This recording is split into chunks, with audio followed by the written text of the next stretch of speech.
Hey guys, welcome to the channel. Welcome to another Fletch Talks live stream. I hope we're all doing well on this Monday morning. How are we? Hope we're all good. Hope we're all good. There's Liverpool fans out there. Everything is going well outside of the Liverpool aura area, I guess you'd say. I hope everything's going well for you. Rival fans, if you're out there just wanting a laugh at us this morning, I hope you're doing well too. I hope everyone's all good. I hope we're all good. As always with these videos, as always with this kind of stuff, please do hit the like button if you haven't already. Subscribe if you are new and want to see more content like this. Both things will always and forever be greatly appreciated. Really appreciate you guys being here so early on this Monday morning. And of course, hit up the chat. Hit up the chat, people. Tell me where you're watching from today. Tell me what you're up to today or even later on this week. All of that good stuff. And of course, hit me up with some football chat as well. That's the main reason why we're here. But, you know, we like a bit of conversation, a bit of sidetracking, a bit of whatever on these kinds of videos. Remember, these are more so your videos than they are mine. Would love to get to know you a bit more and all of that kind of good stuff. So, like I said, hit up the chat with anything that you want to talk about, anything that you are doing today, this week, or where you're watching from, all of that good stuff.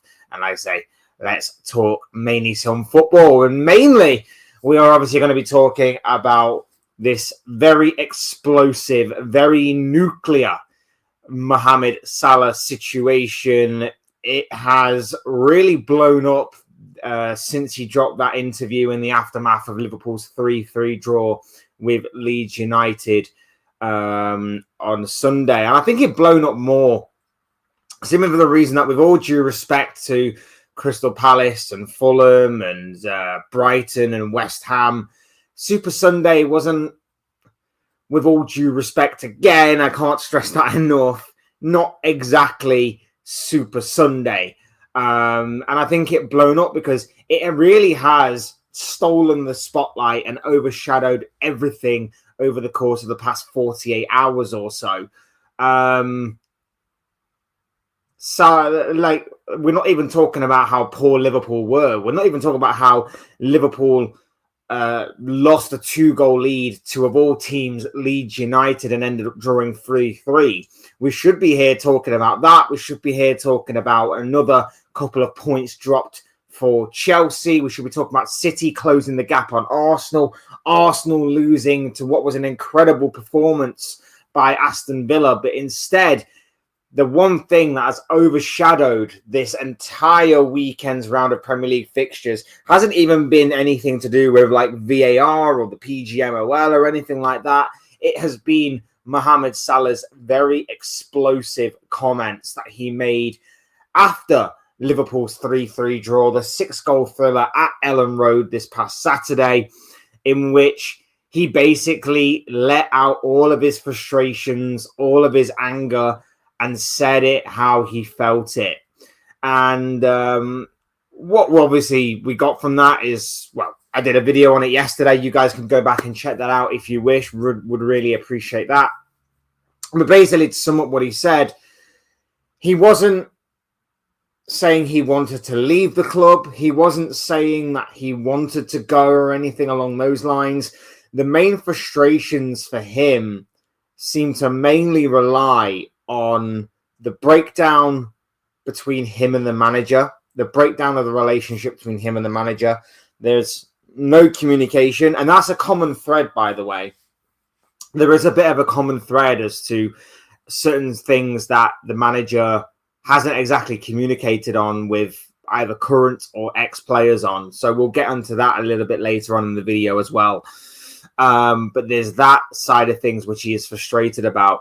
And he's also frustrated about the fact that he seemingly was promised many things when he signed a new deal, and the club and the manager have not delivered, which seems to suggest to him that he's being thrown, as he said, under the bus, being made a scapegoat, because he's the one that is seemingly being made an example of rather than others, which again we will get onto a little later. But that was basically that in a nutshell. He did go on to speak to, I believe it was like a Norwegian journalist for a good 7.5 minutes.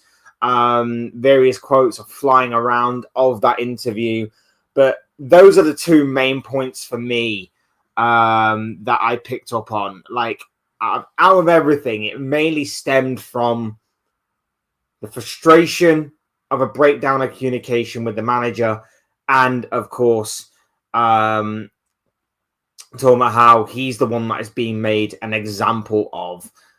I agree with most of it.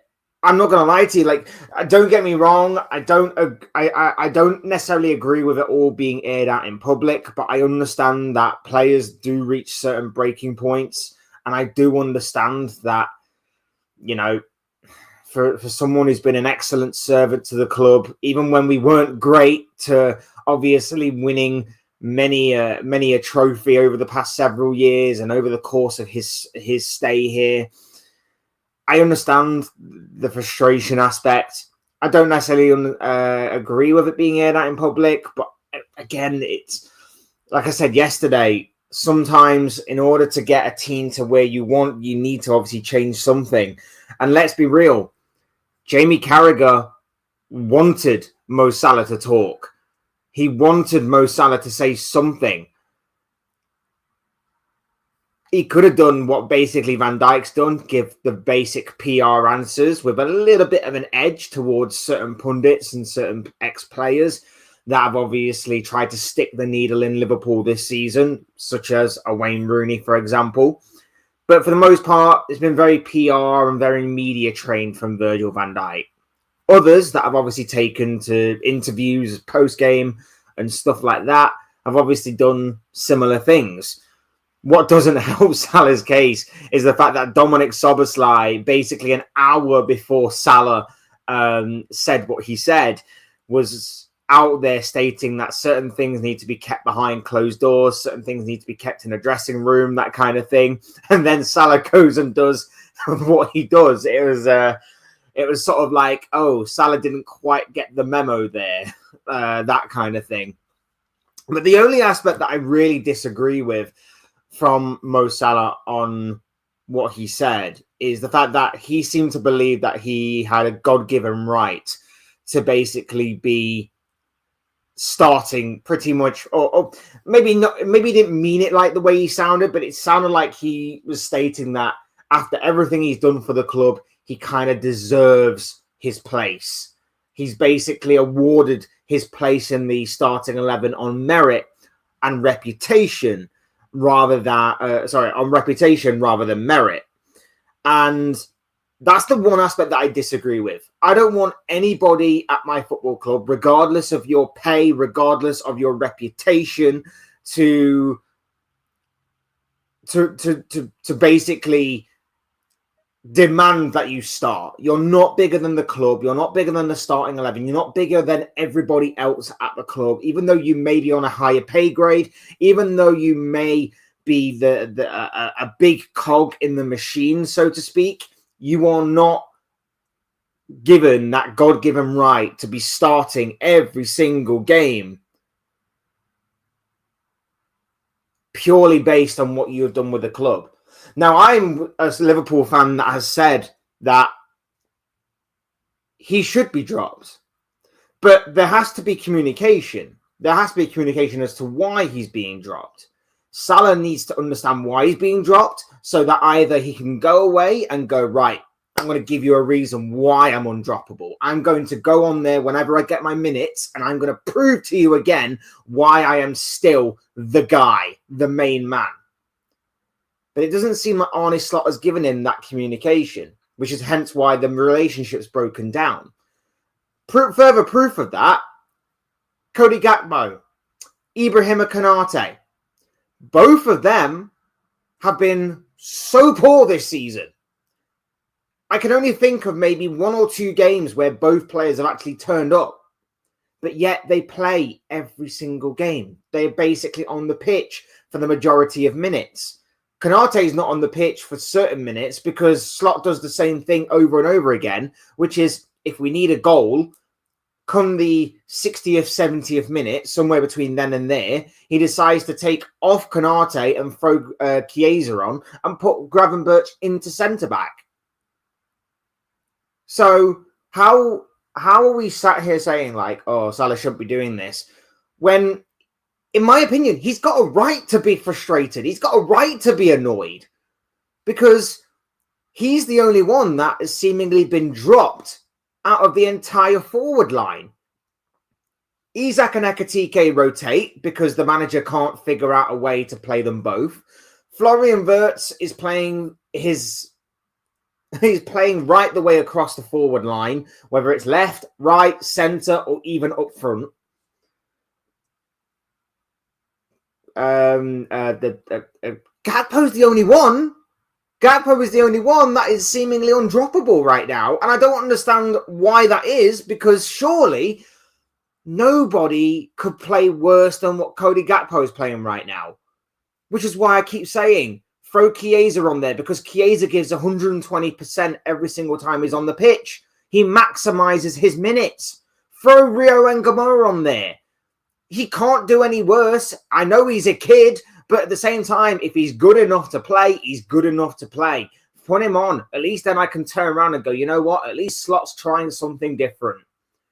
I look at Lamine Yamal. I look at Esteban at Chelsea as a closer to home example. And I go, if you're young enough, you're good enough. And those two players are. And I believe that Engamora will offer something a little different. Is he going to have a great game every game? No, of course not. He's still a kid. But at least he's going to do something a little different. At least he's going to provide some energy and some sort of, get you off your seat moment. Because that is what we've heard in training that he does. He's exciting. He's skillful. He's talented. Throw him on there. Get him to do something, because these Liverpool fans that are either in the stadium or watching around the world are in desperate need of something to cling on to. We need something like that. And to bring it back to Mo Salah, he's looking around at these players that are playing poorly and going, well, why have I been singled out? I can understand why he would use the term he's been thrown under the bus, because that's exactly how it sounds and seems. If you're dropping him based on his form, if you're dropping him based on his poor performances this season, why aren't you dropping Konate? Why aren't you dropping Gakpo? It's absolute madness to me. And that's why it's created this whole civil war right now. Liverpool against Mo Salah, it seems. And I'm sure there are a few of Mo Salah's teammates that are completely on his side. I'm sure there are a few that maybe think, maybe not. But it's created this civil war. It's created this divide. And it goes even beyond the players. It goes in beyond the squad. It goes, obviously, right the way through to the club, who have seemingly decided to side with Arne Slot on this, which hence why Salah was telling the truth as to why he thinks that someone at Liverpool does not want him there this year. And, after what we've seen and after seemingly the club has decided to back Slot, that's seemingly the case. So it doesn't seem like he was lying on that front. It's just a bizarre madness to me. And even beyond that, divided the fan base, like I say, it's divided everyone. And all the journalists, all the Liverpool journalists, they are against Salah on this as well. If you've been reading any of the articles put out there by James Pearce or Paul Joyce, read those articles if you haven't, because they paint a horrible picture of a club and a journalism group that has turned their backs on Mo Salah. This is the weird thing that pundits and journalists are so weird about. They want players to be different than the media trained core, but as soon as something different happens, it's, oh my God, you can't speak like that. You can't do that. It's very bizarre and weird. But if anyone has read those articles, you'll know exactly what I'm talking about. But honestly, if you haven't, go and check them out. Paul Joyce and James Pearce are the main ones. They are absolutely bizarre. And the worst part is that they make reference to why Salah would be frustrated, but they don't kind of sympathize with him in any way, shape, or form. Like, it's so mad to me. Big up to the chat, by the way. We're going to go through some of the comments now. Big up to the people that are here on this very early stage of the Monday morning. Big up, Dean. Hope you're doing well, my bro. Lovely to have you here with us. Says, hi, Fletch. Hope you're doing okay. I'm doing good, man, apart from the fact that my club's in the gutter right now. But yeah, hope you're doing well too, bro. Lovely to have you here with us. Big up, Marco's in the building. Are you on Salah's side or Slot side? Salah's. I'm on Salah's because the precedent is set that you are going to be dropping players based on form, and you clearly have not followed through on that procedure and precedent. You've not followed through on it. Otherwise, why is Konate still in the team? Why is Gakpo still in the team? Like, you've made an example of Mo Salah because he's the biggest player in the team. That's the reason why you've done this. And not only that, but when you had very little to no reputation last year, you decided to do it with some of the kids as well. Look at what he did with Jarell Kwanzaa. After 45 minutes in the game against Luton, he was cut. He was hooked.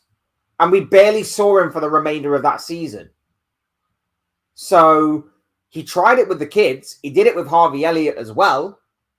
So it's not like he hasn't had a reputation of doing this, but all of a sudden, because he's a Premier League title winner, it seems as though he's throwing his weight around now. And for whatever reason, the club are lapping this up. The club aren't looking at results and going, we spent 450 million in the summer as Premier League champions. We shouldn't be losing so humiliatingly to the likes of Nottingham Forest and PSV. We shouldn't be losing to the likes of Galatasaray, or not even managing to lay a glove on the likes of Crystal Palace, losing to our bitter rivals of Man United and Chelsea. They're looking at it and going, Salah. It's Salah. It's Salah. It's mind-boggling to me. Big up Tony's in the chat. Lovely to have you here, bro. It says, morning, my man. Mo is my guy, but no player is bigger than the club. I'll be glad when Slot is gone. Just too much confusion and pure dead football. At the same time, bro, no manager's bigger than the club. Like, I understand that people may be picking sides, and I've even stated that if I had to pick a side, I would definitely be on Mo's side. But at the same time, in saying that, like, the way that I see it is, this is an entire player issue of, as I've said so many times this season, these players are not comfortable playing in this new setup and system under Slot because they're not used to it. For example, you've got Alexis McAllister that is being told to basically be a box-to-box midfielder. His legs are already going as they are. Just leave him be as a controller in midfield. Leave him be as a controller in midfield. Like, what are we doing here? That's just one example. You've got Milos Kerkez, one of the best wing-backs in the Premier League, who is being told to sit inverted. Wow, fantastic.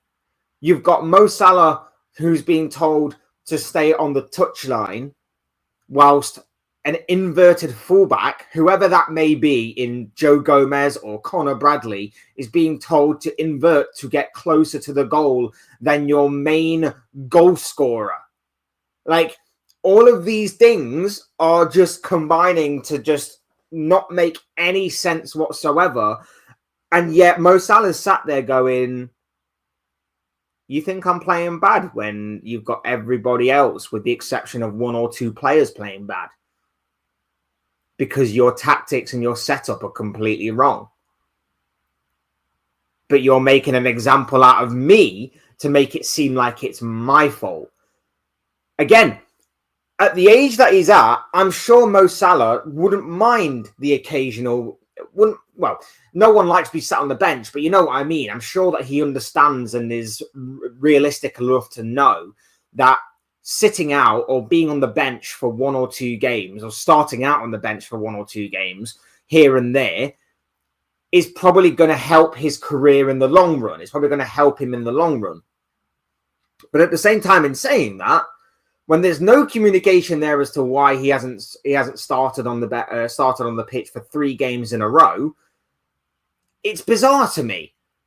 I'm sure that if he was to play against West Ham and he was to play against Sunderland, he wouldn't mind being on the bench against Leeds United, considering that we've got a massive week coming up in which we've got to go to the San Siro to play Inter and then go and play Brighton at the weekend. I'm sure he wouldn't mind that necessarily. But if there was communication there, he definitely wouldn't mind it. But there's no communication. There is no communication. And you want to know what the funniest thing is about this, right? Well, it's not really funny, but the mad thing is that there were reports going around at the weekend that the players weren't exactly happy with obviously Johnny Heitinga leaving, and that they were actually closer to Johnny Heitinga than they were to Arne Slot. So what I've been saying, if you have been on these streams and saying in a sort of jokingly way about how maybe Johnny Heitinga was actually the main cog behind the scenes rather than Arne Slot, it might actually be true. It might actually be true what I was saying. I was just saying it in a sort of joking way, as a bit of a throwaway comment. But if reports are to be believed about this weekend, it might actually be true. Johnny Heitinga, of all people, was the main guy behind the scenes. Absolutely bizarre. Not starting does not mean thrown under the bus. It does when obviously you put into context that the likes of Gakpo and Konate are not being dropped. Alexis McAllister before this past weekend wasn't dropped. He's the only one in the forward line that has. If he was just dropped against West Ham, came off the bench, but then started against Sunderland, and then obviously, maybe came on at half-time again at Leeds, or even started against Leeds or whatever, this doesn't happen, in my opinion. This does not happen.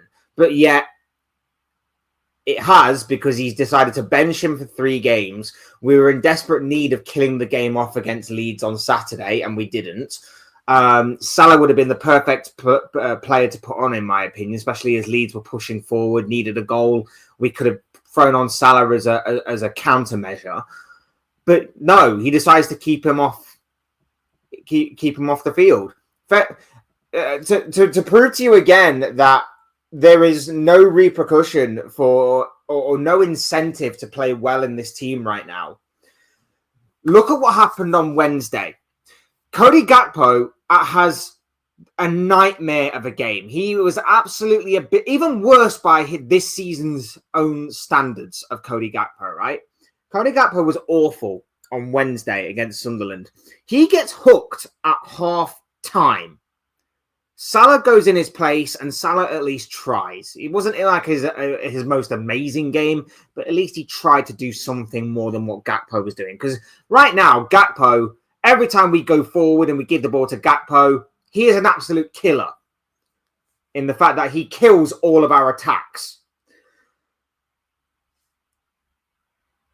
Mo Salah at least tried. How is Mo Salah rewarded for trying? He sits on the bench against Leeds, doesn't come on. How is Cody Gakpo rewarded for having an absolute stinker against Sunderland? He starts. He plays the majority of the game. Federico Chiesa comes off the bench against Sunderland. How is he rewarded for saving Arne Slot's job right there and then against the Black Cats? He cleared the ball off the line, sprinted back 60, 70 yards to stop Sunderland from getting a winner. How is he rewarded? he sits on the bench against Leeds and doesn't come on. There is no incentive in this team to play well because all you do to the ones that play well is they get shafted the next game. Case in point again, look at Dominic Szoboszlai. Szoboszlai has been our best player this season by a country mile. But guess what happens? Szoboszlai gets put in every single other position rather than the one he's comfortable with.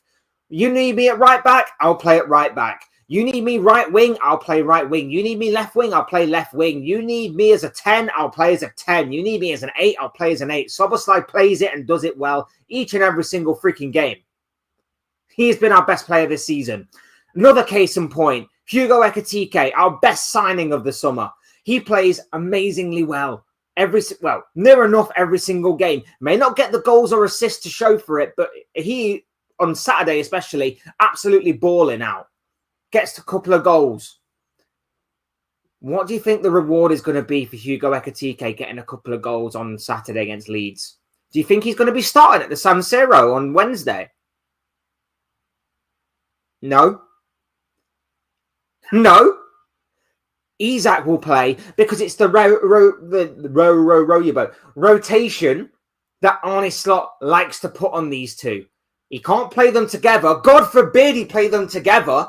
He can't play them for longer than 5 minutes together in a single game because he likes to throw on the other one that doesn't start and then 5 minutes later take off the other one. All of our best players that play well, there is no incentive to keep that up because they don't get rewarded. Szoboszlai gets rewarded by being put in any other position rather than his own. Hugo Ekitike is constantly swapped in and out with Isak. It's an absolute shambles. Chiesa saves his job, doesn't touch the pitch against Leeds. But Cody Gakpo can sit there, putting stinker after stinker in, being the most predictable player on the planet and do nothing. And yet he plays every game week. It's a shambles. Konate, mistake after mistake after mistake after mistake. And again, on Saturday, there was another horrendous, needless mistake that he made. It put the team in jeopardy because we are mentally shot to pieces. And yet, he will probably start at the San Siro on Tuesday. I know we are short of options, centre-back-wise. But even so, as I said earlier, if you even have to find someone in the youth academy to play there, it can't be any worse than the performances that Konate is putting in right now. Same goes for Van Dijk, by the way, who has been pretty shocking as well. Like, he doesn't get away with it, but again, Van Dijk has a bit more credit in the bank than what Konate does, with all due respect. It's an absolute shambles. Gakpo is his Dutch mate. Dutch friends, doesn't drop him. Ooh, Dutch friend. Yeah, I get what you mean. This is Salah, who started always next to Mane and Firmino, and I get how he feels. They brought a bunch of worse players in, and now Salah is benched. Like I say, I'm on the side of, like, you don't just get a God-given right to start every game. You've got to obviously earn it. You've got to obviously earn it on merit. And for me, Federico Chiesa has, and therefore Federico Chiesa deserves to start over Mo Salah. But at the same time, if you're not communicating that, then that's on you. That's on you. If you're not communicating and saying, look, you haven't performed very well, so I'm going to take you out the firing line a little bit. I'm going to give you a kick up the backside, and I'm going to let Chiesa start the next game. If Chiesa does well, he may start the next game. But I will bring you on, but you need to maximize your minutes and prove to me again that you are still the main man. Stuff like that. Like, he's just, in my opinion, he's just not a good man manager. If this is happening, and so again, if you want to go back in Liverpool history, Rafa Benitez and Jurgen Klopp, just two that off the top of my head, were managers that even when they were going through bad spells, could still get players revved up, motivated to run through brick walls for them. Even when the bad times, they still managed to do it. Even in times of jeopardy and adversity, they still managed to do it. Klopp managed to rile up a bunch of kids to beat the blue billionaire bottle jobs. This guy wouldn't be able to do that. This guy couldn't do that. This guy fed his kids to the wolves against Crystal Palace in the Carabao Cup.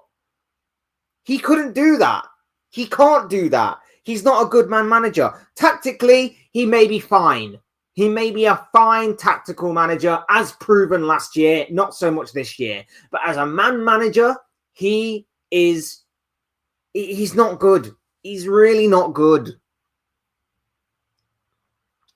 Slot's man management is very poor. Hey, we're just saying that. I didn't even read your comment, but we were just saying that. Fair play to you, Tony. Just look at Chiesa's situation, and like you say, Slot's favourite son, Gakpo, doesn't get dropped no matter how poor he plays. Exactly, man. Exactly. We literally talked about Chiesa. We literally talked about how there's no reward and no incentive for players for players that play well. It's an absolute shambles, my bro. 100% agree with you. Big up Reluctant Gamers in the building. Lovely to have you here, bro. Yeah, good win for you at the weekend. 2-1 win over Burnley. Pretty comfortable for the most part, it seemed. Bruno Guimaraes with... Is it called an Olympia where you score from a corner? Is it an Olympia? Why have I got Olympia in my head? I think I'm right in saying it's an Olympia, but I could be wrong. I could just be making words up, or I could just be getting it completely wrong. Either way, Bruno Guimaraes right now, it would ruin his career, but I would love him at Liverpool. I'd love Bruno Guimaraes at Liverpool. Absolute boss. Big up Ballum is in the chat. Lovely to have you here, bro. It says Salah is important. I know he is. Stop saying bro. I can't understand why anyone is slotting right now. I genuinely can't. I just can't, and I don't see how there's any way back from this if Liverpool Football Club were normal. Like, I know like not in all these situations, it's not always like the player's always right, but the principle was set and it hasn't been followed through upon. Also, I hate to compare it, but look at the Ronaldo and Ten Hag situation. It's similar. It's not as bad, but it's similar. It's not as bad as what Ronaldo was saying, but it is somewhat similar. And yeah, he was right in the long run. Ronaldo. Big up to you, bro. I hope you're doing well. Lovely to have you back with us. Glad that you're all here. Stop saying Salah fault. I agree. If Salah dropped, why is Gakpo and the others not dropped? Some saying Liverpool look better last 3 games. Salah's not at fault. I agree. Salah's not at fault. And here's the thing, we win without him in the team. We win with him in the team. It doesn't matter. I've been saying this for a while. Liverpool's poor season is not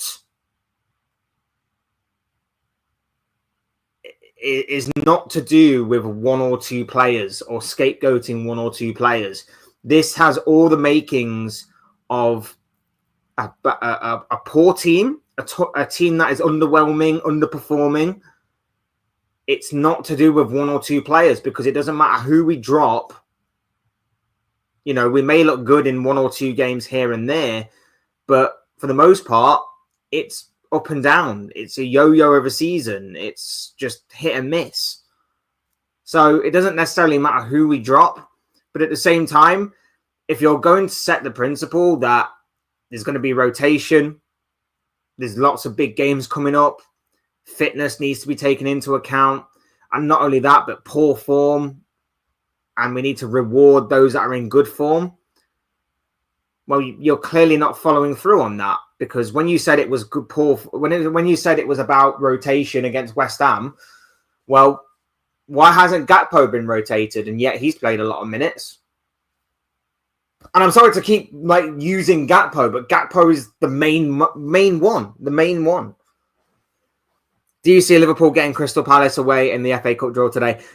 Genuinely, I said several weeks ago, I can't remember what stream it was. I said several weeks ago that it genuinely wouldn't surprise me if we did get Crystal Palace just to knock us out of every single freaking competition this year. So, yeah, I wouldn't be surprised if we get Crystal Palace away. But also, here's the other thing. It doesn't matter who we get. We could get someone from League Two, and I would still be terrified that we're going to be embarrassed and humiliated. So I don't think it necessarily matters. I don't think it matters. PSV are class, though, beat Napoli 6-1 in the Champions League. Yeah, but they shouldn't be beating us 4-1 at Anfield. They should not be beating us 4-1 at Anfield. Respect to PSV, but they should not be beating us and dismantling us 4-1 in our backyard. It just shouldn't be happening. It should not be happening whatsoever.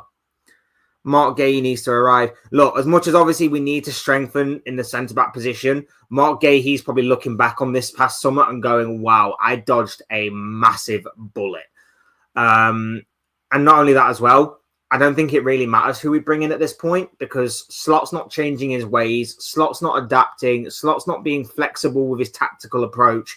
It does not matter who we bring in. We may concede a few less goals with Mark Gay in the side, but let's face it, in the past several games, we have conceded a lot of goals. And you know, we're very open right now.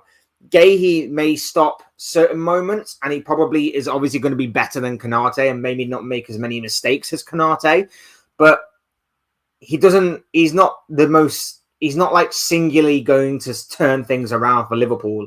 It does not matter what we do. Unless Slot either changes his ways or goes, things are going to get much worse before they get better. Thoughts on Konate's recent form? Absolutely crap. Absolutely crap. But again, it's not too dissimilar from the rest of the team. You know, I thought he was okay against West Ham. I won't hold it as like an agenda. I thought he was okay against West Ham. But West Ham were poor. West Ham are poor. There's a reason why West Ham are where they are. And they didn't play how I would imagine that they would have tried to exploit us and tried to obviously exploit our weaknesses. Messi wins the MLS. Yep, fair play to the GOAT. I can't see Slot leaving mainly because he won the league first year. I think Slot is a poor manager, been a while since Liverpool been flopping, and still doesn't know who to start in the team. Well, the thing was, I thought he had these two games against Sunderland and Leeds to turn it around, and he had to win both. And yet withdrew both games, so he should be gone, right? But now it seems that this Salah situation has blown up, and the club are sticking with the manager. Whereas I think, personally, we get rid of Slot, we get a new manager in. There's no guarantee that it will turn fortunes around. There's no guarantee that it will turn things around. But I think it might breathe a new lease of life, breathe a new lease of life into these players. And it might make them a bit more happier. Morale might go up a bit. I don't know.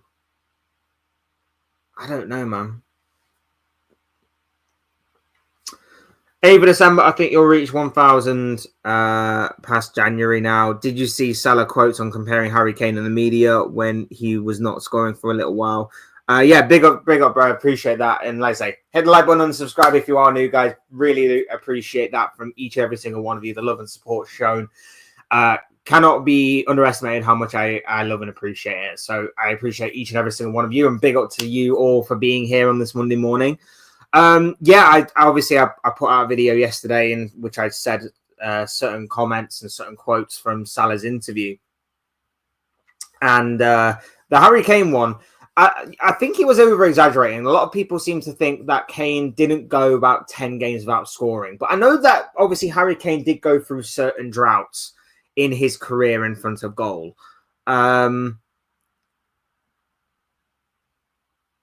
But again, the reason is that Mo Salah's always been disrespected, not just by English media, but by fans and certain fan bases, and even by his own fan base to an extent. Mo Salah has been somewhat disrespected, and obviously Harry Kane is the golden goose. Harry Kane is obviously England's golden boy. So, if he's going through a drought, the English media are going to be like, "Oh, come on, Harry, you can do it. We believe in you." And if Salah's going through a drought, it is what it is, and they'll jump on that and go, why is he performing badly? Why is he wanting this but can't do this, and all of that stuff? And to prove it again, I'll say this. It annoyed me for many a year that Mo Salah would be treated differently than what Harry Kane was in the Premier League by certain referees, because Salah gets labelled as a diver. But if you watch most Liverpool games, he gets dragged to the floor, he gets wrestled, he gets completely taken out by defenders, and yet he gets very little out of referees, whether it be in the box or outside the box. And yet there'll be one or two times where Salah will go to ground somewhat easily or somewhat very cleverly, and they'll label him as a diver. No one will say anything about the times he was wrestled to the ground or anything like that.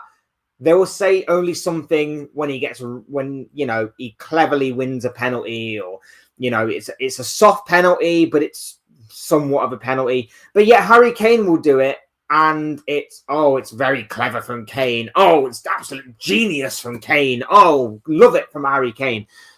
And this is not obviously a Harry Kane hate thing. I'm just saying that there is a difference in comparison when you are talking about England's golden goose to, obviously, with all due respect, a foreign player in the Premier League who has obviously been so great these past several years. There is a genuine and definite difference. Last Christmas you had 600 and now you have 979 or so. Yeah, I think we're on, last time I checked, I think we're on 980. So we are 20 away from 1K. So really do appreciate the following, guys. Some win for Aston Villa. Liverpool have been drawing too many, so they are out of the title race. I mean, losing too many. We only drew our first game on Wednesday and obviously drew this past weekend. But we've been out of the title race for a while, bro. We've been out of the title race since United. We've been out of the title race since United, which is annoying considering that Arsenal dropped points this week. City, I'm still not completely convinced with City, but they are seemingly starting to turn the screw a little bit, and Phil Foden is definitely the main catalyst behind that. It's frustrating, but we made our own grave. We have to just live in it. Dude, the Heitinger thing is true. End of. It seems to be now. I mean, there was even talk that he's on the list to be an interim manager till the end of the season, which, yeah, I have no idea. But something's definitely gone off behind the scenes at Liverpool. Something 100% has gone off behind the scenes that we're not fully aware of as of right now. No Salah for Inter match, I heard. Visitors said. This is something Liverpool coach went Swansea City the other day too. Something's going off behind the scenes, bro. Vita Matos. Matos. I haven't pronounced the name right. Yeah, so something's going off behind the scenes, bro. I think, didn't we get rid of our goalkeeping coach this summer? And wasn't there another coach or someone like that went in the summer as well? These things we overlooked, and I overlooked them. We overlooked the importance of these kinds of things, and something's gone off. Something has certainly gone off behind the scenes. I think Liverpool will struggle at the San Siro and against Brighton. Liverpool can lose both games. There's no confidence for with these games. Yeah, I don't see us. I can't see us going to the San Siro and winning at all. Inter Milan have got a very good defense. Inter Milan going forward can be dangerous. I can't see us winning against Inter at all. I can't even see us drawing. That's how bad we are right now. Brighton, I think we have a bit more of a favourable chance because Brighton can be a little bit hit and miss. But the thing I see with Brighton is I see a bunch of players that are willing to work for their manager. And if they are physical, and if they want it more, and if they're more energetic and tenacious as we know they can be, they'll be first to every first ball. They'll be first to every second ball.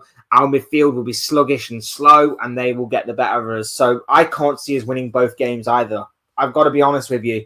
And I hate saying that. I don't want to say it. Even if I want Arne Slot out, I don't obviously want to lose games just to quicken that process up. But it is becoming a point where might have to happen. It might have to happen. I'm not there yet. I'm genuinely not there yet, but I can't see us winning both games. And it's going to be a case of doesn't matter whether Salah's there or not. It does not matter whether Salah's there or not. I will wait for you to read comments first. Liverpool could have kept Diaz. Transition season for Liverpool. This is the revisionism that I hate. What would Luis Diaz do in this team?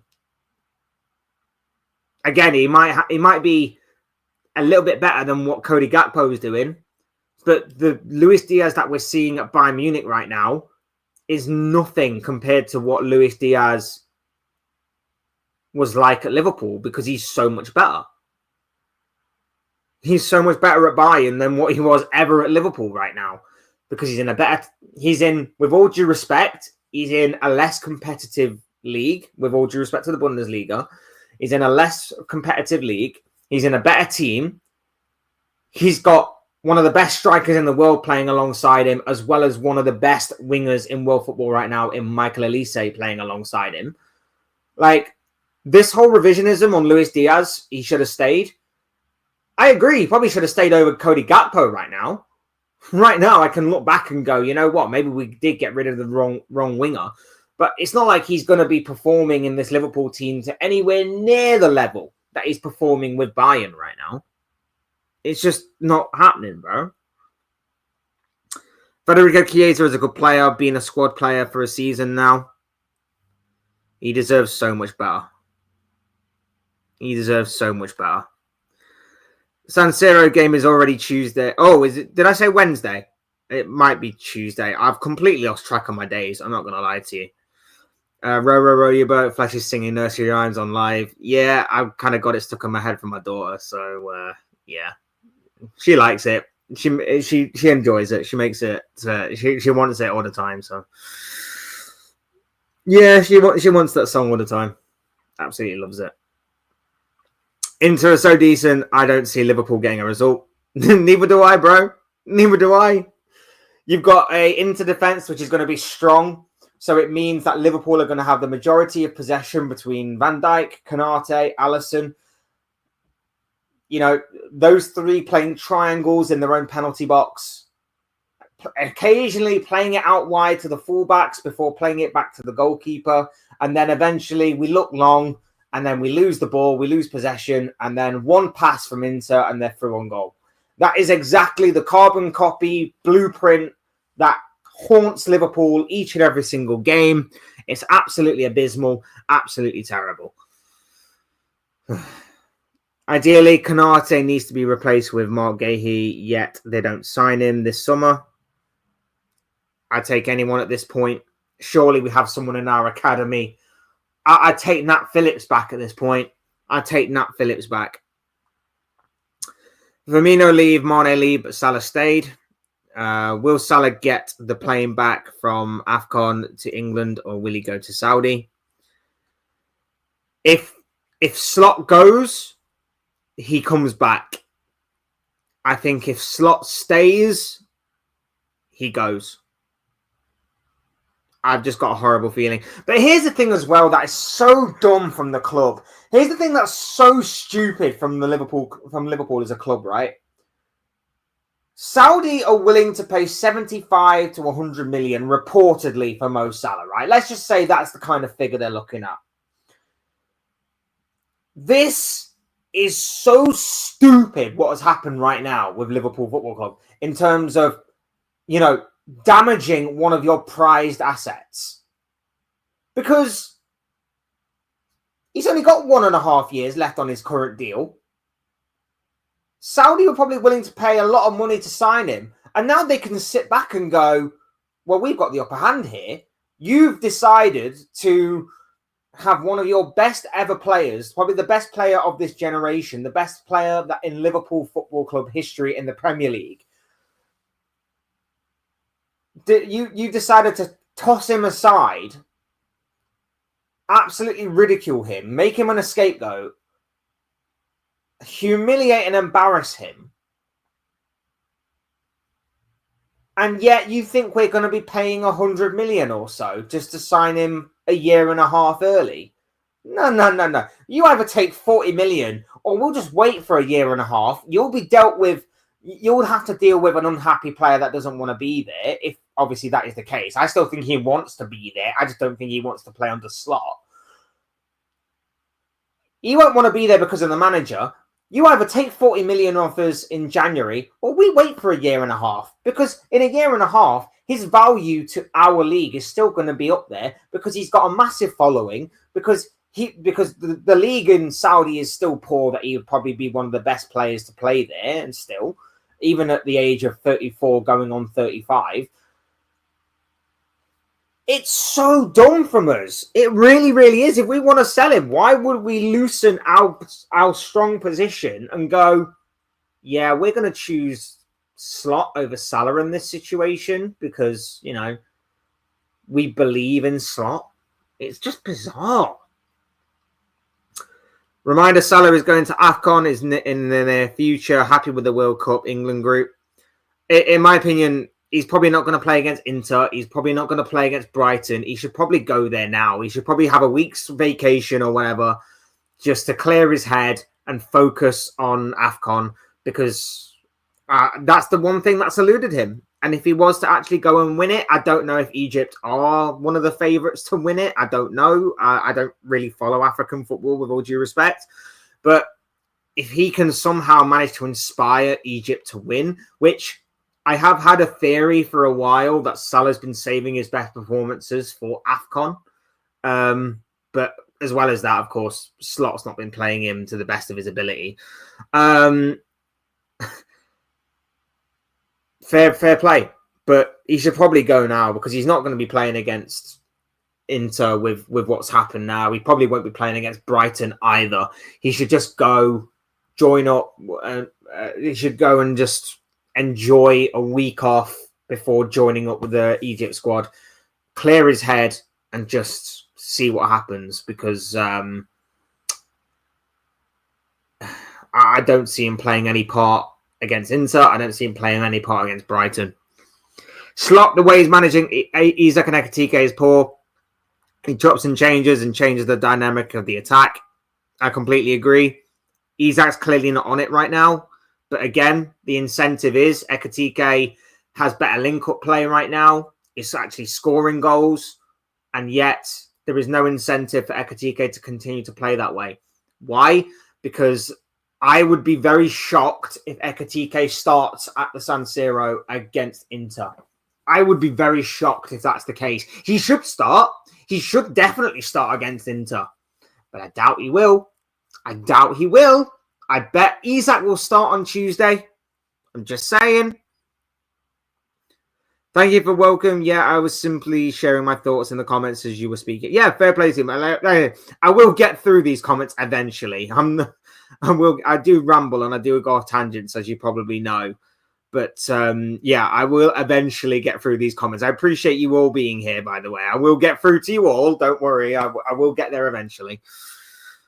Slot out for me, enough is enough. 100% agree. Honestly, it's frustrating. Results are so up and down. Yeah, we are very inconsistent. We are very, very inconsistent. Chiesa must have stolen Slot's wife or is waiting trial for murder or something, because that man has an absolute agenda against the Italian baller.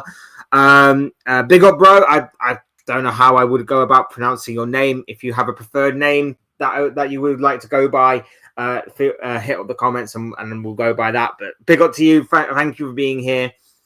But I absolutely agree. I think simultaneously on the other side of things, Gakpo must have some sort of incriminating evidence, or maybe some very what's the acronym? NSFW, not suitable for work photos of Arne Slot somewhere, which is why he gets to play every game. I don't know. Big up Abdul's in the building. Lovely to have you here, my bro.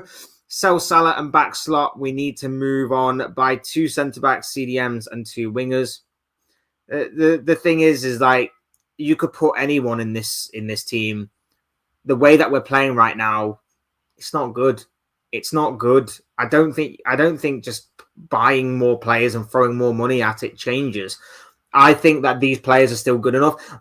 Could we obviously improve in certain areas? Yes, we need more depth at centre-back. I do think we need more of a defensive midfielder, because I think Gravenberch is being found out this season. But at the same time, like, just to say, throw more money at it, buy more players. These players are still good enough. We know that. It's just that they're not being played to the best of their ability. Slot is moving in our fullbacks inverted when they shouldn't be inverted. Slot is making McAllister run the length of the pitch for 90-odd minutes, even though that's not necessarily where his best game is. Slot's using Szoboszlai anywhere but his natural position, even though he's still killing it wherever he plays. And he continues to persist with a terrible, flailing Cody Gakpo, whose decision-making is poor, whose execution is terrible. And every single time we go forward, he ruins everything. He ruins all our attacks. For someone so tall, I've never known someone to lose so many aerial battles. It's appalling. It really, really is. Slot's tactics are getting exposed. Absolutely. The UK media have English and UK bias. This will never change. Yeah, we were just goes off of what we were saying, wasn't it? English refs bias will never change as well. Yeah, I completely agree. What's your score prediction for tomorrow? I don't even want to know.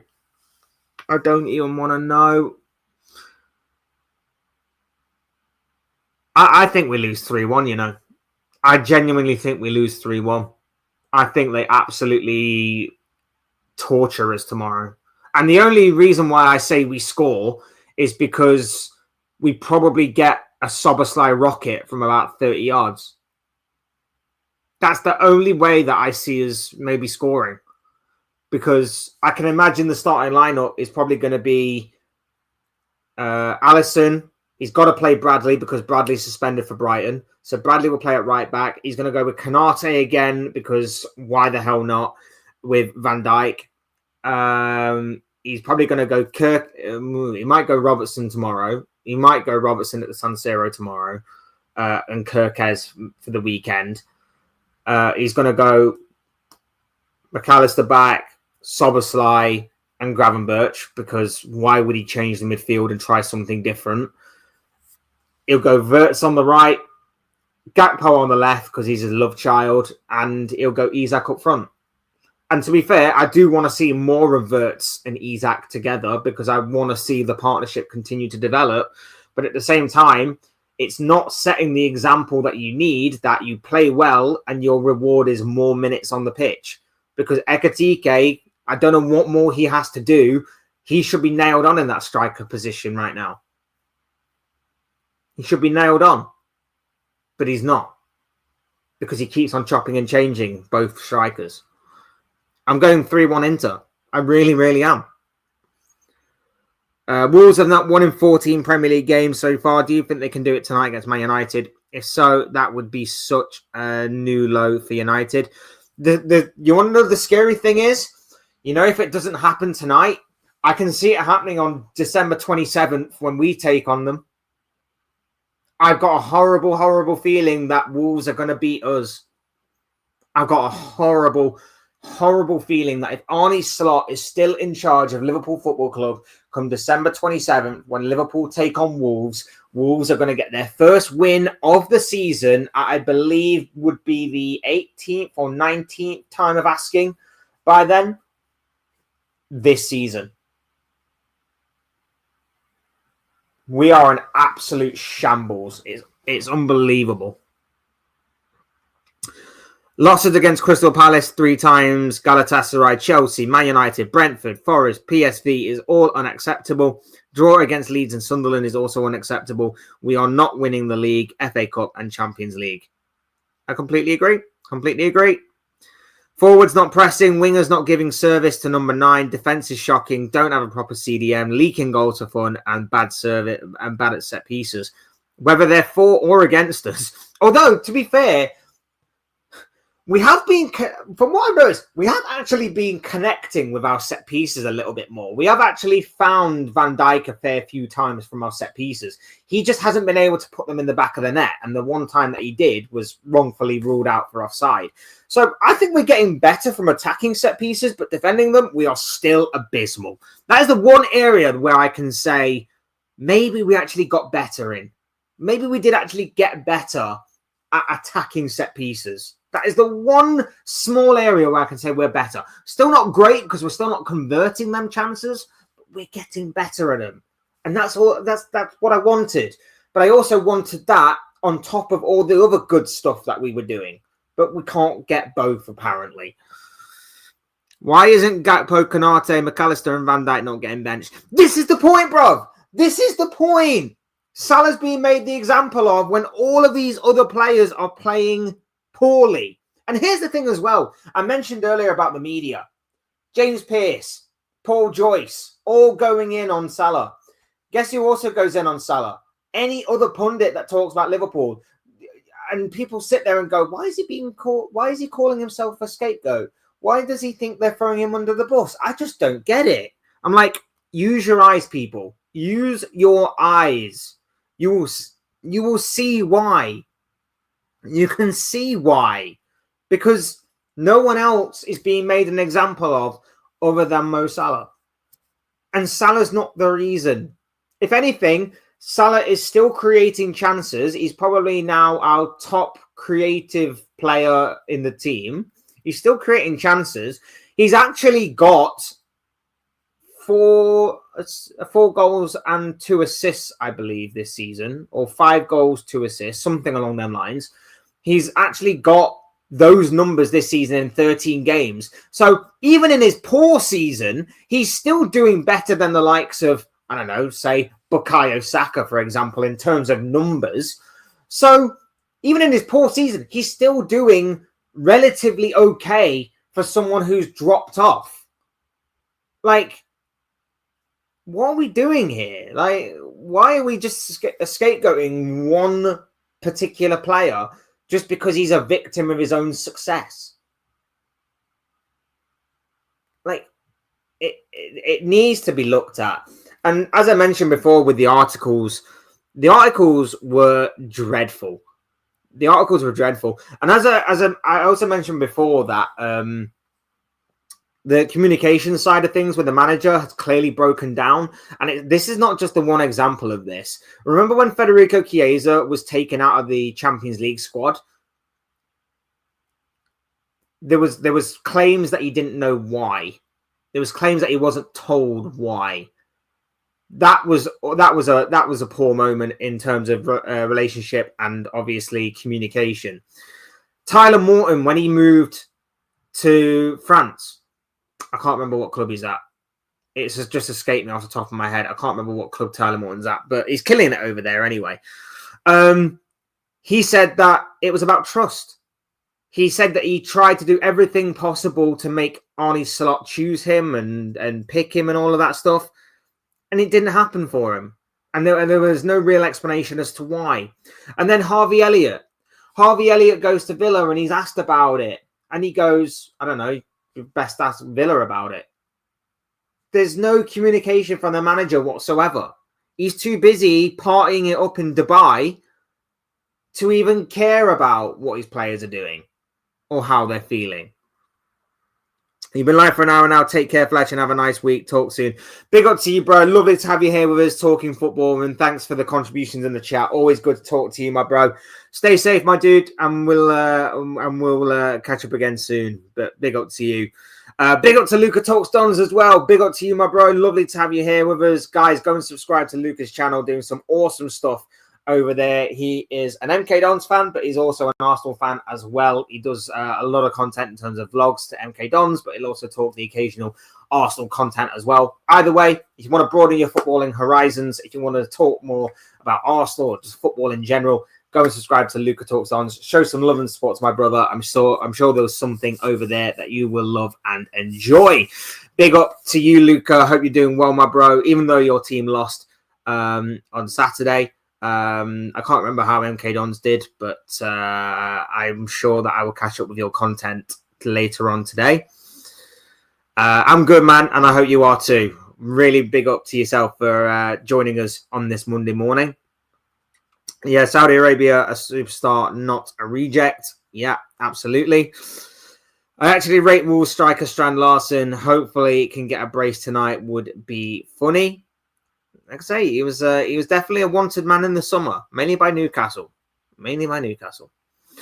If United win tonight, I think that will make Liverpool 15th or 16th. That is great. Oh, God. Really? Is that the case? I haven't even looked at the Premier League table. Oh, Jesus. No. If United win tonight, we go down to 10th. If United win tonight, we go down to 10th. And they go right up the table to 6th if they win tonight. Which just shows you the madness of this Premier League table. That one win can take you from 12th to 6th. One win can take you from 12th to 6th if you win. The madness of this Premier League table from 14th placed Brentford right the way through to even 4th place Crystal Palace. 1 or 2 wins here and there can see you leapfrog up the table massively. The top 3, I mean, even Aston Villa are up there right now, and it's looking good for Villa. Like, they're the most informed team right now in the Premier League. But the top 3 are pretty much making a bit of a getaway from the rest of them. Palace are 4 points behind Aston Villa, who are in 3rd. But Palace on 26, right the way down to Brentford on who are in 14th on 19 points. Fulham then in 15th on 17. Leeds on 15. Forest on 15. West Ham on 13. Burnley on 10. And then right at the bottom, with still no wins from the opening 14 games, hopefully until tonight, is Wolverhampton Wanderers. Rock bottom of the table and showing no signs of life whatsoever.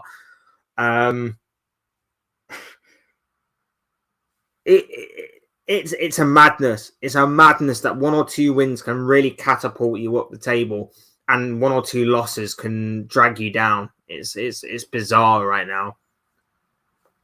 But that's the reality of the situation. But back to the Salah thing. It's civil war. It's civil war, let's put it that way. The interesting parts that I found from Paul Joyce's article were he claims that it was sad to have divided the entire fan base. But yet the article, when you read it, seems to side with the club and Arne Slot. So it's divided them, but rather than tackle it in a neutral way, he seems to have sided with the club and the manager on this one. So I just think it's a bit weird from a journalist like that he's siding with them.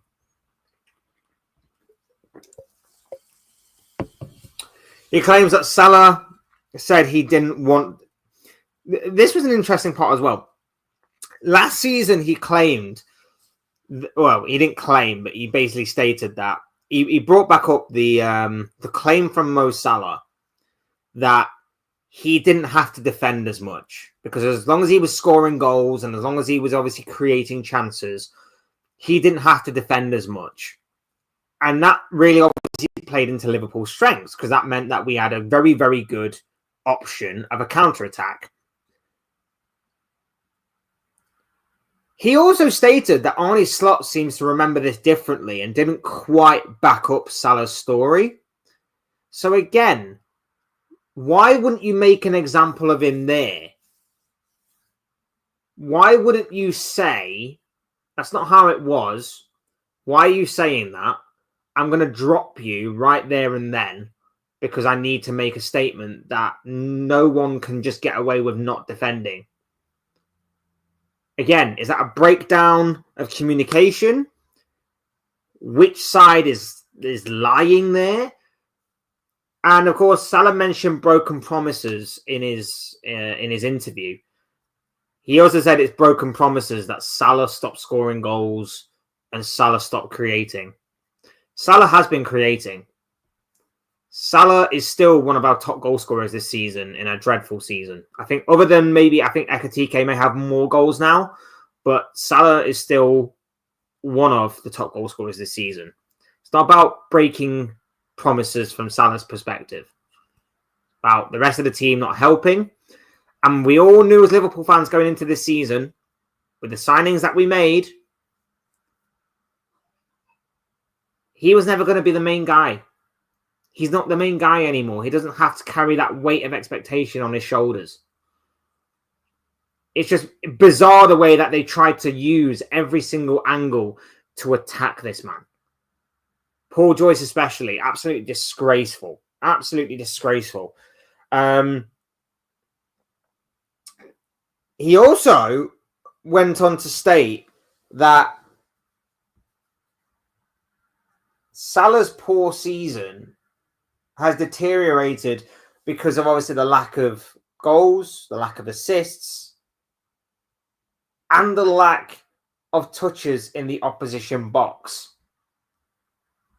Almost like he's not been watching Liverpool this season because Salah's been like a touchline winger. Salah's been like a touchline winger, which we know that he may start off out there, but he'll drift narrow. So, of course, the touches in the opposition box are going to be drying up because he's not there. Because Slot decided to play Joe Gomez more towards the goal than himself. Like, what are we doing here? Like, if you're going to make these claims, at least watch the game, watch the team, watch what you're trying to comment on. Like, it doesn't make any sense whatsoever. It really, really doesn't make any sense whatsoever what the article was basically trying. Well, it does because obviously he was trying to attack Salah, but they briefly mention Kanate and Gakpo, as we have done on here, but they don't go into enough detail and they don't really like question why they are starting when Salah isn't. A quote from the article states that FSG, which owns Liverpool, wants Slot to come through what is proving to be a hugely difficult second season after last term's title success and has shown no signs of wavering on that. So, therefore, FSG are backing the club in this situation between the club and Arne Slot and against Mo Salah. And he also said, patience will not be limitless, but results will ultimately dictate Slot's future, not Salah stamping his feet. Well, I'm sorry, but if results will ultimately dictate Slot's future, why is he still here? Why is the man still here? He should have gone after Man United. That was abysmal in of itself. I said he should have gone after Man United, but he stayed. He should have definitely gone when we lost to PSV or even Nottingham Forest. Pick the result that you want. Either one of those two, he should have definitely gone after that. He stayed. If results are seriously dictating this guy's future, why is he still here? Because guess what? Whether Mo Salah's in the team or whether he's not in the team, Liverpool don't look good. Liverpool look poor. The performances are not sustainable. We may have one or two good performances here and there. I still remember Aston Villa. I still remember Real Madrid. But guess what? Those were the performances of a non-Arne Slot side. Because Arne Slot decided to get rid of everything that he tried earlier on in the season for those particular games. And guess what? When he did revert back to type of last season for the most part, it worked. We were good. We looked good. We were creating chances. We looked solid defensively. Everybody looked comfortable in their set roles. And guess what happened as soon as Manchester City hit? He went back to his ways. His ways clearly do not work with this team. And yet he decided, we're going to high press against City. We're going to high press against one of the best counter-pressing teams in the Premier League. The team that can play out of a press. The team that can be blindfolded and still play out of a press. Because Pep Guardiola has drilled his players that well that he can do that. Why would you do that? It's clear that your way of doing things does not go hand in hand with this team. And yet you decided against Aston Villa and Real Madrid, we're going to do things completely the opposite way, like we did a little bit last season. A few tweaks here and there, yeah, sure, to accommodate for the level of opposition. But we're going to look good. And we did look good for the most part.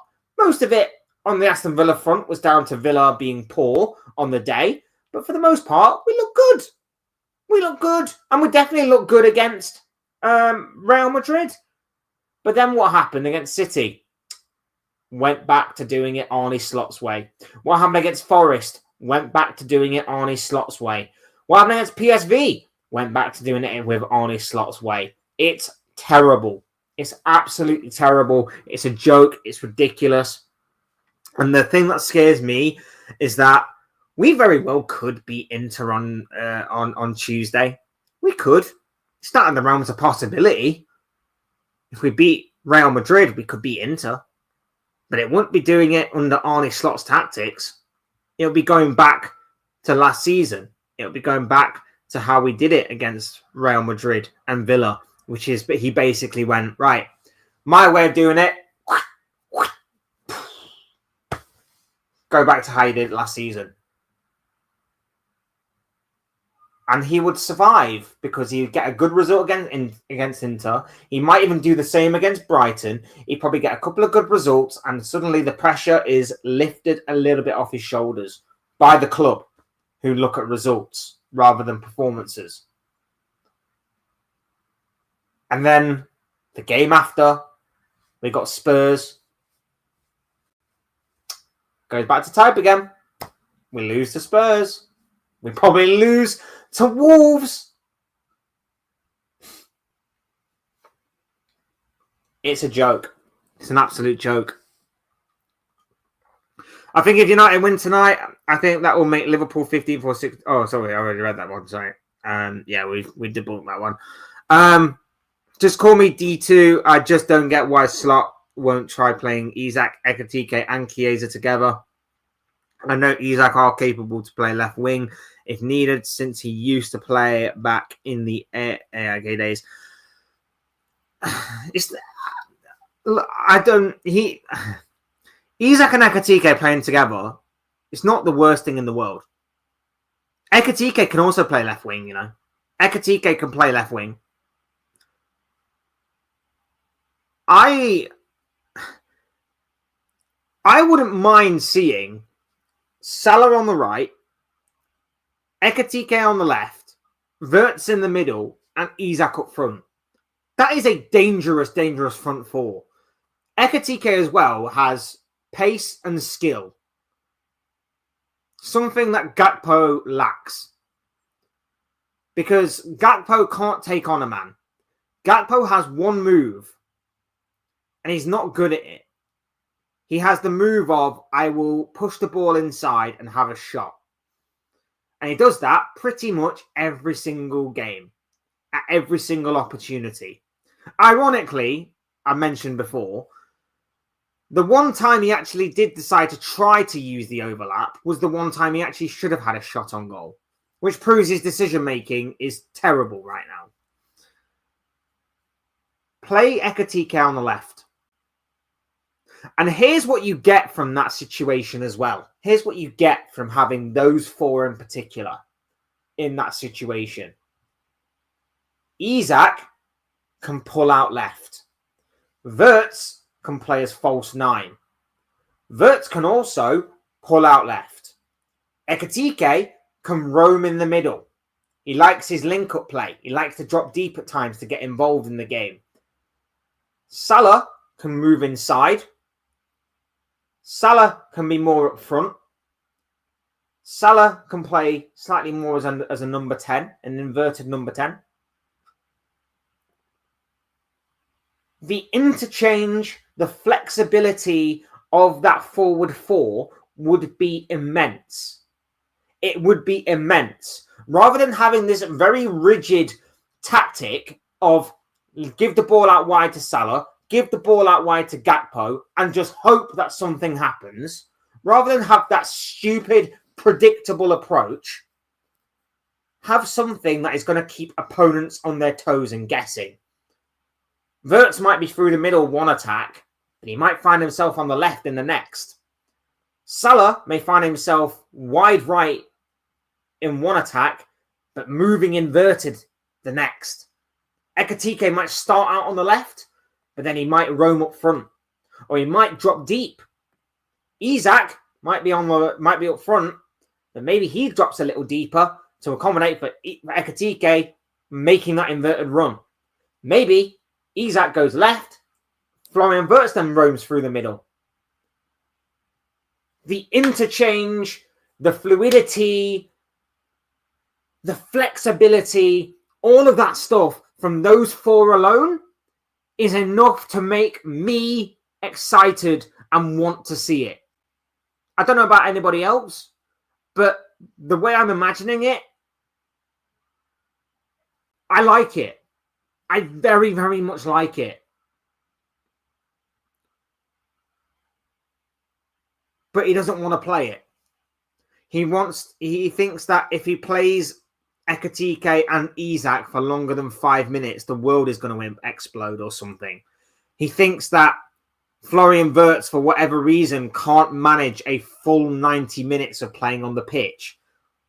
And above all, he thinks that Mo Salah shouldn't be playing each and every single game, but Cody Gakpo should. The one player in that front line which is easily adaptable, easily changeable, is Cody Gakpo. Cody Gakpo is the one player that is easily the easiest to replace. But he doesn't want to do it. Like I say, you can put a wild card out there in Ngamoa. You can put Chiesa on the left. You can put Florian Wirtz somewhat on the left, but you need someone in the middle still, like an Ekitike, or you could just swap them around and go Ekitike on the left and Wirtz through the middle. Either way, it's a lot more exciting and interesting than what we've got right now, but he won't do it. He won't do it. He sticks with the same things game in, game out. He makes the same mistakes game in, game out. And he's expecting different results, and he's not getting them. He's not getting them.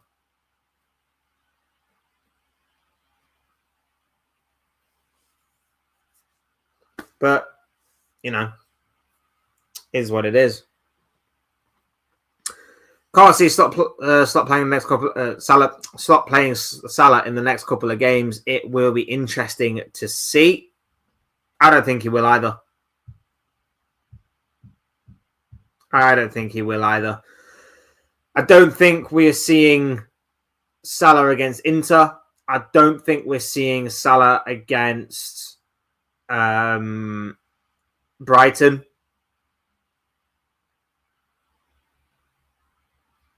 And to be honest, if seemingly he or it's a member of the club seemingly get their way, we might not be seeing Salah at all in a Liverpool shirt ever again. Unless it's like a Liverpool Legends game or something. That might be the reality of the situation come January. Imagine that. One of our best ever players, the Premier League GOAT of Liverpool Football Club, doesn't get the send-off that he so richly deserves. Trent Alexander-Arnold, who a lot of Liverpool fans hate for the way that he left, call him a rat, despise him, gets a better send-off than what Mo Salah, arguably in the conversation as Premier League GOAT, up there with Thierry Henry, he doesn't get that. That is so incredibly sad. That is so incredibly sad on Mo Salah.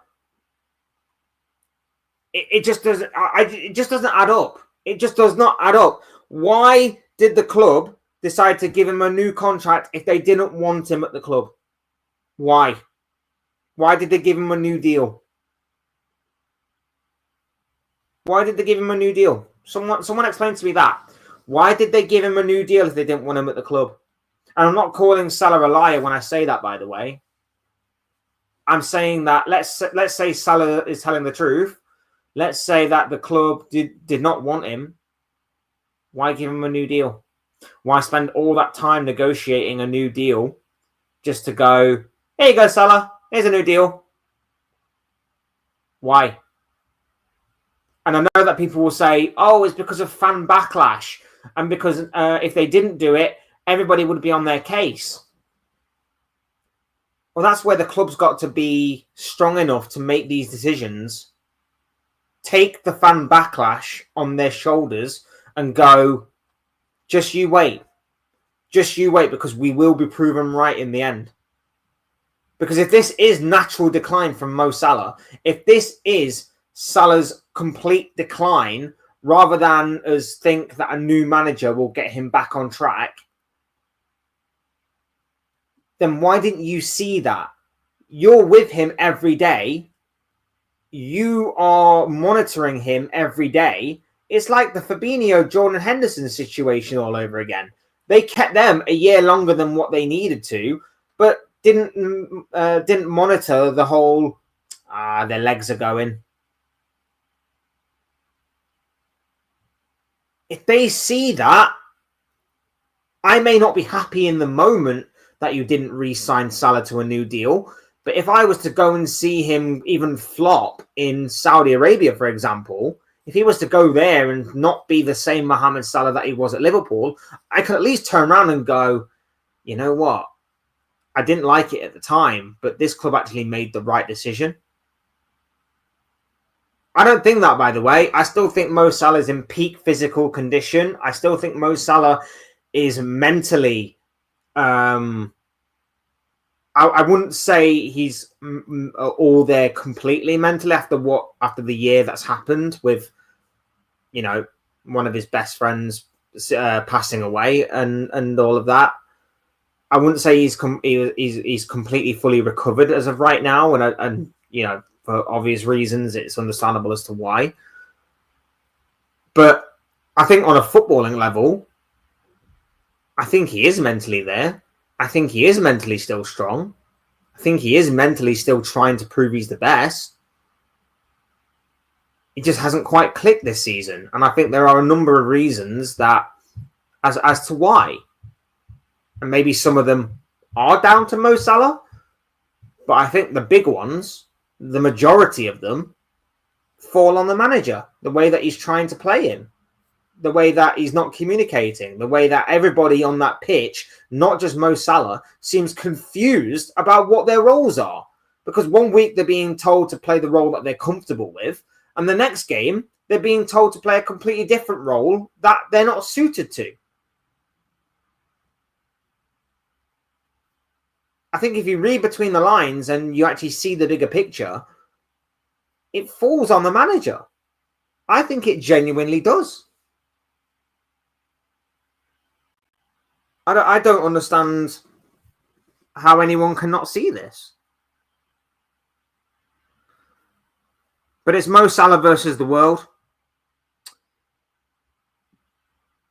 Everybody will be on his case. I'm sure there's going to be a lot of eyes on Monday Night Football tonight in the build-up to Man United versus Wolves, because I assume Sky are licking their lips at the prospect of talking about this. I'm sure Jamie Carragher is preparing his monologue for what he is going to say tonight. And Salah's already expecting it. Salah actually did mention that he's sure that Jamie Carragher will say something that will not exactly be too kind towards Mo Salah. But let's face it, Jamie, you did question why Salah hasn't said anything. And then the moment that he does, you're going to still criticize it. So, yeah, is what it is, isn't it? But yeah, I'm sure there's going to be a lot of eyes on that tonight. I'm sure it's going to overshadow a lot of other things as well. The fallout is going to continue. And when we lose to Inter on Tuesday, I don't want to hear none of the Salah talk. I don't want to hear anything about it's Salah's fault. I know that some people will. But we didn't beat Sunderland and we didn't beat Leeds, and Salah was barely in the team for those games.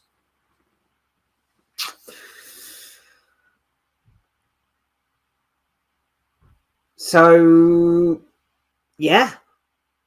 I to sum up, I don't think we're beating Inter. Not beating Inter. Jamie Carragher is going to say some ridiculous stuff about Mo Salah. The train wreck of a season at Liverpool continues.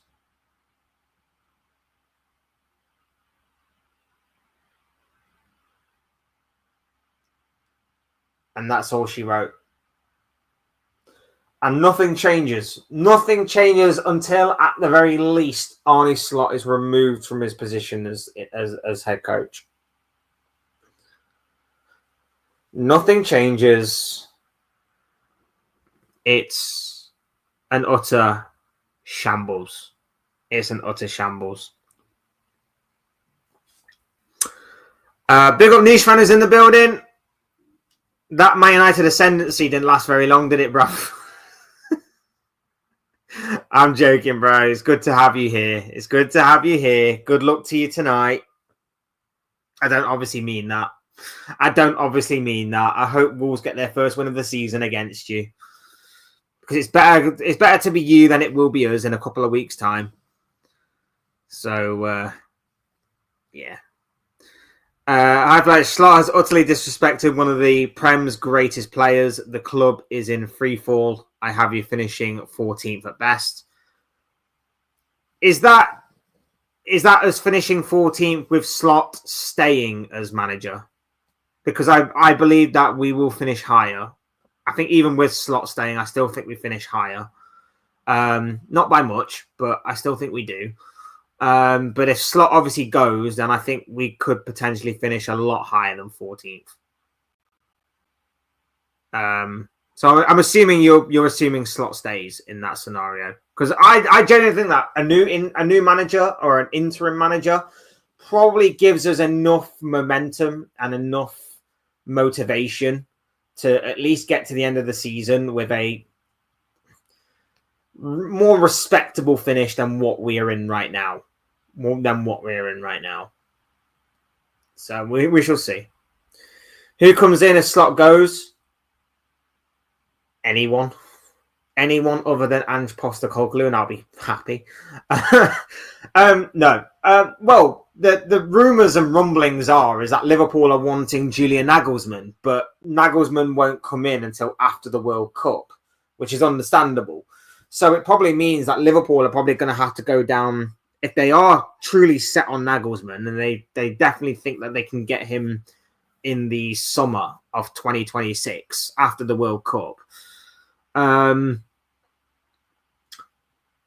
They'd have to go down the interim route.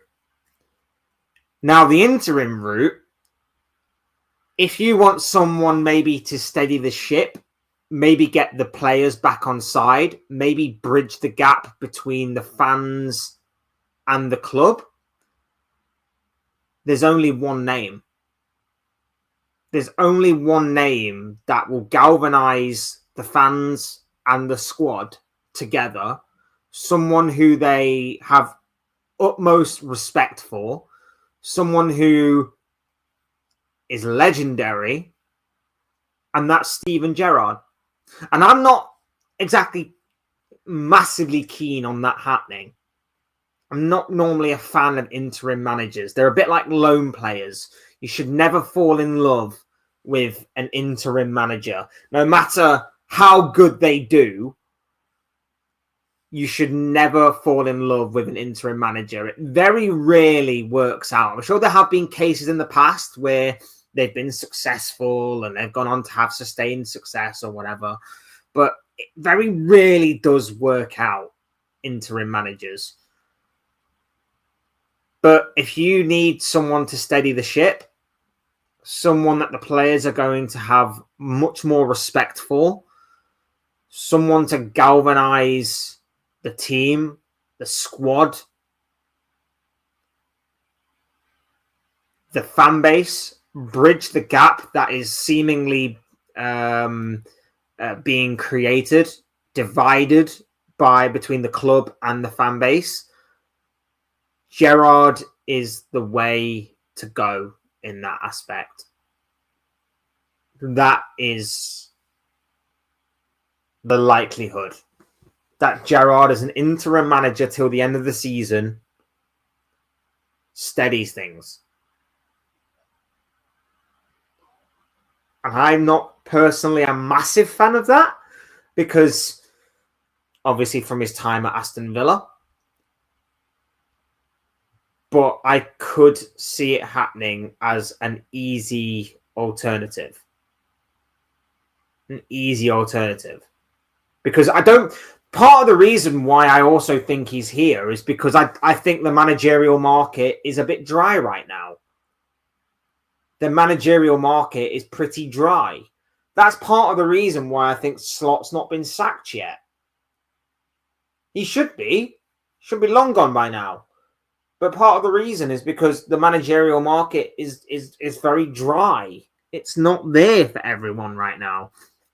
I can look at a team like Tottenham and I can go, well, if they chose to sack Thomas Frank tomorrow, they would just go and get Brendan Rodgers, which I think will happen, by the way. I think if things do continue for Tottenham, I know they picked up a big win at the weekend, but I think if things do continue to spiral a little bit out of control for Tottenham, the chances is that Brendan Rodgers will be announced as the new Tottenham manager sooner rather than later.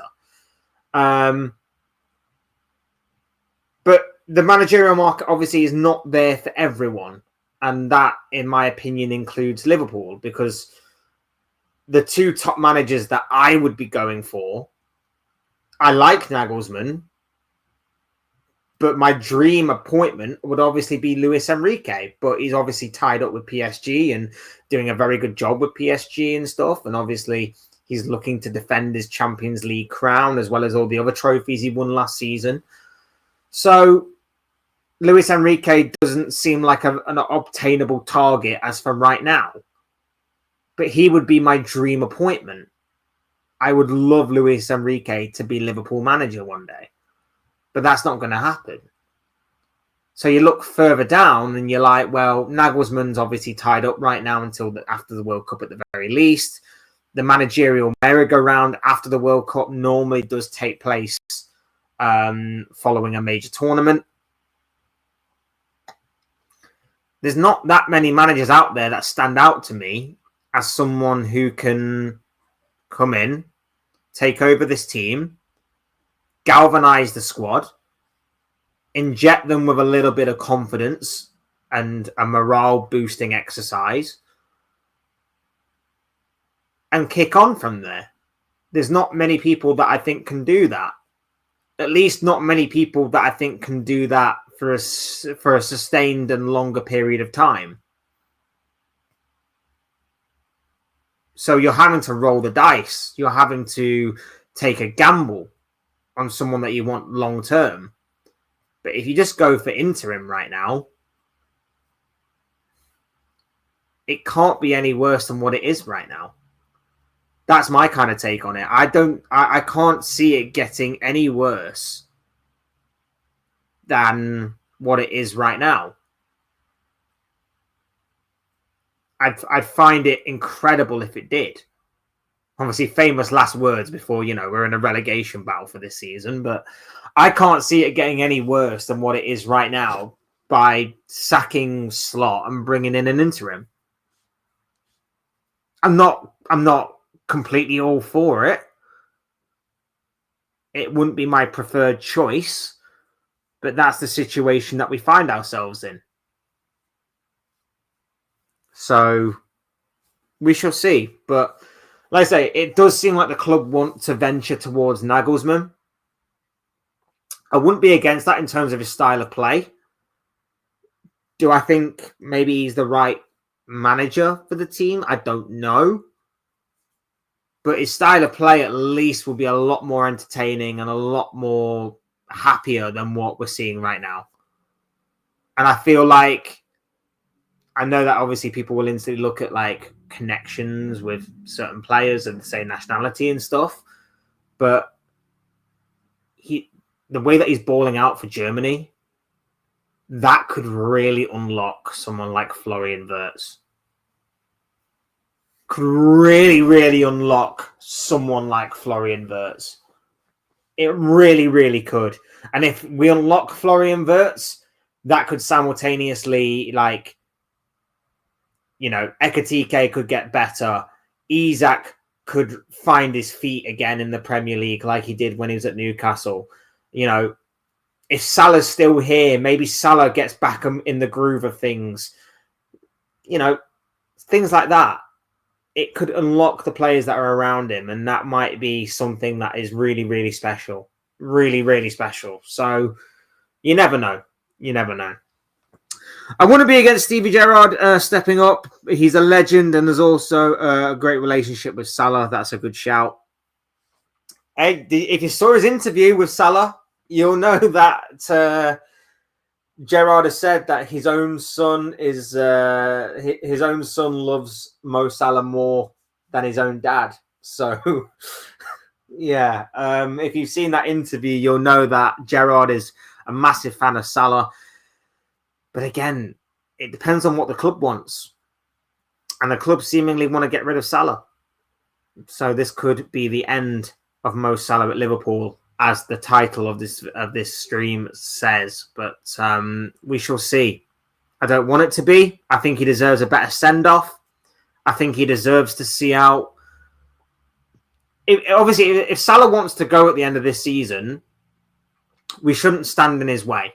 We shouldn't stand in. If he said he wanted to go at the end of this season, then fine, fair enough, whatever.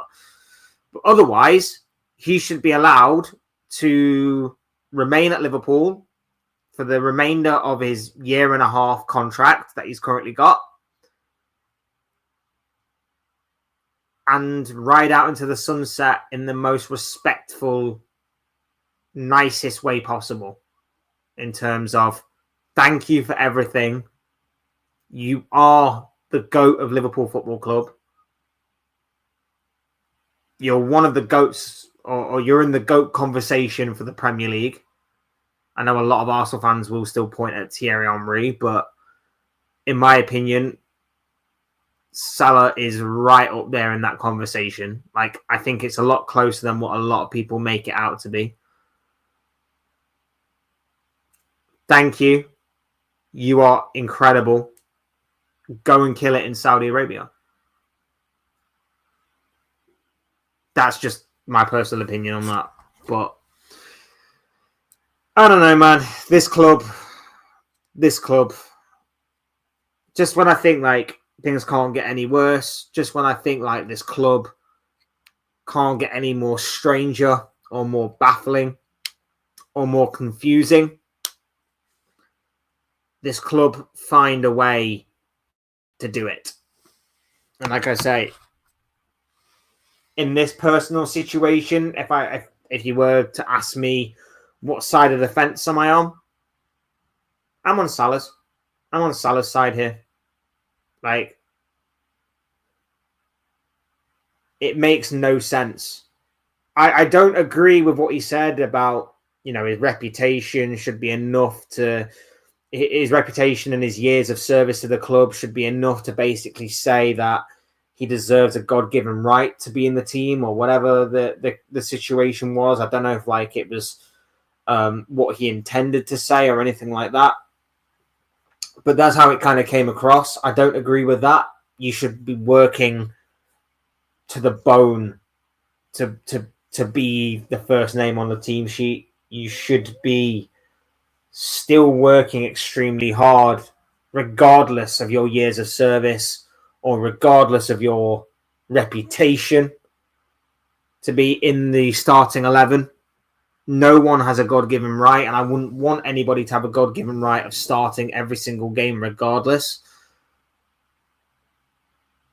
But at the same time, apart from that one little statement, the rest of what he was saying, there are elements of truth to it, and there are elements of confusion, and there are elements of frustration that I completely 100% understand as to why. Because if I was in Mo Salah's shoes and I'm seeing myself sat on the bench when other players are playing like absolute crap but still managing to get the majority of the minutes on the pitch every week, still managing to start near enough every single game, and above all else are basically not being as hounded or as harassed as what he is, based on basically being what was the phrase I used earlier? A victim of his own success. I too would be insanely frustrated by all of that combined. I really, really would. But yeah, hopefully one day we get a live stream that is more positive. Hopefully we get a live stream which is more happy. That would be bliss, wouldn't it? That would be absolute bliss if we could get that. But yeah, it is what it is. Big up to each and every single one of you for being here. Smash a like on the video on the way out if you haven't already. Hit the subscribe button as well if you haven't done so and you're new to the channel and you want to see more content like this and all of that good stuff. Really do appreciate each and every single one of you for being here on this Monday morning. Oh, sorry, that's between you two. Fair enough. Really do appreciate you being here. Absolutely love talking football with you, even if it's not exactly the most positive Liverpool stuff that is going around right now. Fingers crossed, like I say, one day we get some positive Liverpool content to actually bring you. But we've got a big week coming up. Inter Milan on Tuesday. Brighton at the weekend. And yet I can't see us winning either game. I can't even see us drawing either game. In all honesty. Maybe Brighton. Even then, I'm still not confident. Still not confident. Big up to each and every single one of you. Like I say, smash the like button on the way out. Hit the like button if you hit the subscribe button if you're new and want to see more content like this. Both things will forever and greatly be appreciated. I cannot thank you enough for the love and support on the channel, and of course you getting involved in the comment section as well. Always amazing to talk football with you wonderful, wonderful people. Cheers, man. You'll never walk alone. Big up D2. Lovely to have you here, my bro, and I hope to see you again very, very soon, my friend. I'll be back on Wednesday, I'll be doing a live stream Wednesday morning, hopefully around about the same time, in response to the Liverpool Inter game, because, you know, I just want to put myself through that much torture again every single game week. No, I'm joking. It is what it is, man. It is what it is. We'll be back on Wednesday for the reaction to the Liverpool's Champions League game against Inter. Dean says, see you again, Fletch. Bye for now. Lovely to have you here, my bro. Lovely to talk to you as always. Hope to see you back here again soon, my bro. And Alf, joining us rather late, but big up to you, my bro. Lovely to have you here. We're just about finishing now, my bro, unfortunately. But yeah, absolutely great to have you here, even if it is for a short amount of time. Big up to you, my bro. He simply says that Scousland is collapsing. Yep. And the wrecking ball is being driven and whacked into the building by Arne Slot, in my personal opinion. But we shall see. Like I say, there may be more to these stories than meets the eye, but it's not great. Better late than never. Absolutely, bro. Absolutely. Always great to see you, my bro. And I hope you're doing well, and I hope you're taking care of yourself. Big up to you, Alf. Absolutely lovely to have you here with us, even if it is for the short amount of time. You take care of yourself, bro. Absolutely great to have you here. And yeah, even though you are a City fan, which I'm kind of jealous of, because City just building up a bit of head of steam right now. So fair play to you all. Yeah, we're going to end it there. We're going to end it there. That's a wrap. Like I say, content coming up this week. We've obviously got Premier League predictions later on in the week.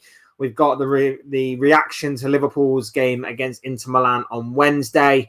I'm sure there'll be something going out tomorrow. I'm not 100% sure what yet, but I'm sure there'll be something going out tomorrow. Probably talking about maybe the title race, or maybe even reaction to Man United's game against Wolves tonight, depending on what happens.